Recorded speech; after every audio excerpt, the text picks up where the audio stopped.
कोल्हापूर जिल्ह्यात अवैध अंमली पदार्थांच्या विक्रीविरोधात सुरू असलेल्या कारवाईत स्थानिक गुन्हे अन्वेषण शाखेने मोठी कारवाई केली आहे. नशेली मफेनटरफाइन सल्फेट इंजेक्शनची बेकायदेशीर विक्री करणाऱ्या 19 वर्षीय तरुणास अटक करून एकूण 1,12,391 रुपयांचा मुद्देमाल जप्त करण्यात आला आहे.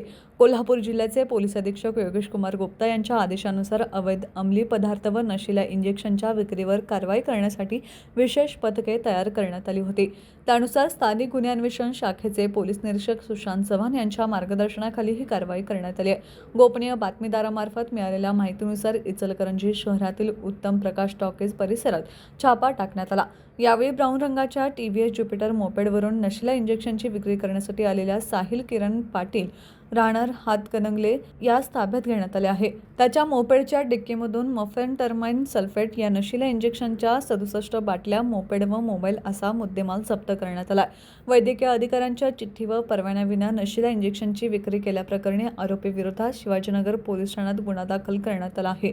ही कारवाई अपर पोलीस अधीक्षक अण्णासाहेब जाधव, उपविभागीय पोलीस अधिकारी विक्रांत गायकवाड यांच्या मार्गदर्शनाखाली पोलीस उपनिरीक्षक शेष मोरे, पोलीस अंमलदार सागर चौगुले, प्रदीप पाटील, महेश पाटील, वैभव पाटील, महेंद्र कोरवी व विशाल चौगुले यांच्या पथकाने यशस्वीपणे केली.